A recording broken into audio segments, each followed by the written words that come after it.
Hello and welcome back to another episode of Math with Sohn. Today we're going to be learning how to factor perfect cube problems.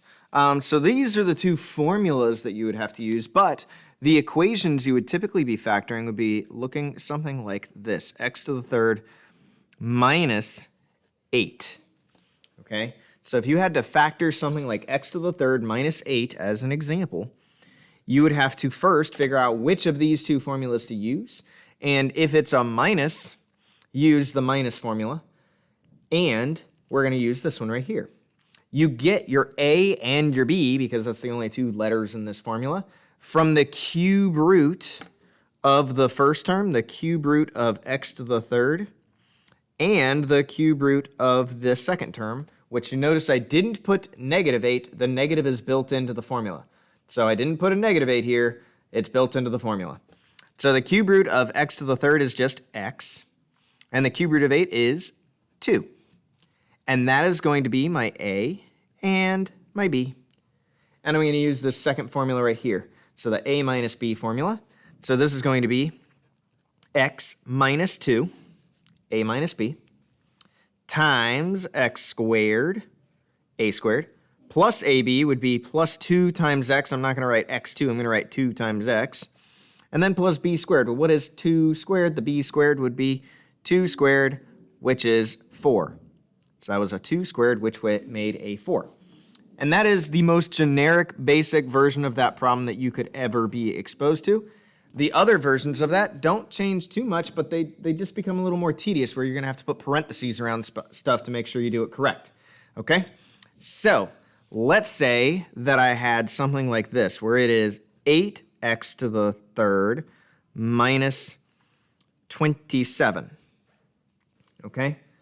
So here, it's actually, you know what? Let's use a plus sign.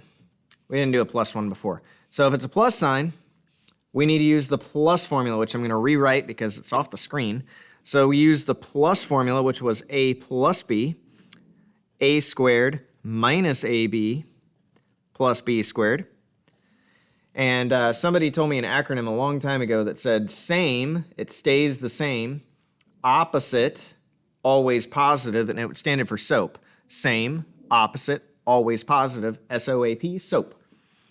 So the cube root of 8x to the third and the cube root of 27 will give us our a and our b. The cube root of 8 is 2. And the cube root of x to the third is x. The cube root of 27, 3. We use our AB formula, the positive version of it. So this is going to be 2x plus 3. And then a squared is the quantity 2x squared. It's not just 2x squared, it's the quantity of 2x squared. Minus a times b would be minus 2x times 3. And then plus b squared would be plus 3 squared. So in this case, it may help to do it in 2 steps the first time you do it, but you can get to the point where you don't need to do this 2-step. 2x plus 3. 2x squared is going to turn into 4x squared because you got to square both of those. Minus 6x because 3 times 2 is 6. And then plus 9 because 3 squared is 9. Okay? So I got one more for you. This next one's going to be the hardest, like throwing everything at you, but it's still not going to be that bad. So let's say I had a problem that looked like this, where it is, let's make it the worst one I can possibly think of. Let's say it says 125 x to the fourth minus 8 x y to the sixth.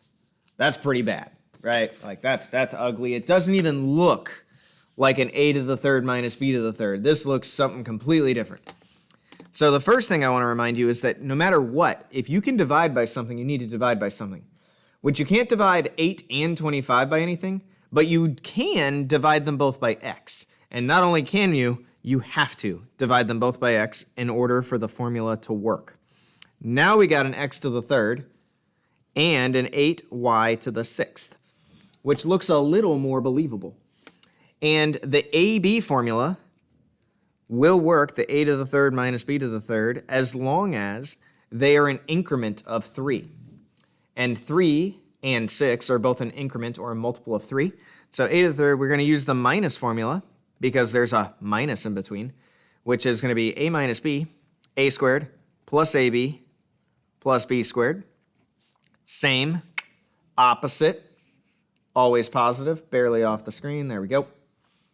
So from here, we are going to take the cube root of 125, x to the third, and that would be a 5x. And the cube root of a 8y to the 6, and that, ladies and gentlemen, would be a 2y squared. And then we can plug it into the formula, which I'm going to rewrite so it kind of looks a little better.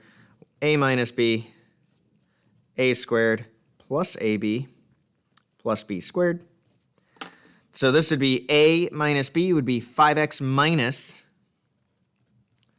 2y squared. And then we got a squared, which would be 5x quantity squared. If we did 5x, we don't just put a squared here. You need to put that in square both terms. So that's going to eventually turn into 25x squared.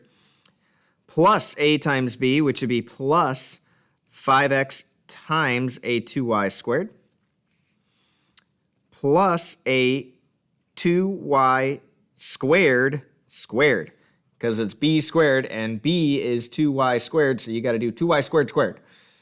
All right, so real quick simplification here, 5x minus 2y squared, 25x squared, because you got to square the 5 and square the x. 5x times 2y squared makes 10xy squared. And then 2y squared squared makes a 4y to the fourth, not because we added the 2 and the 2, but because 2 times 2 for properties of exponents make a y to the fourth. Okay? Now, sometimes people ask me, can you factor this? And the answer is no. You can never factor that part out. This is always going to be pretty much the complete factorization with very few exceptions, okay? Another way that you could go about some of these problems, if you completely forget the formula, which I can understand is a little difficult, is if you remember synthetic division, you can sometimes use synthetic division to do a loop around to avoid having to actually do this formula. But to be honest with you, if you're anything in Algebra 2 or up, you're going to start seeing these perfect cubes over and over and over again, so you might as well learn it. Until next time, sorry for rambling. I will see y'all later. Bye.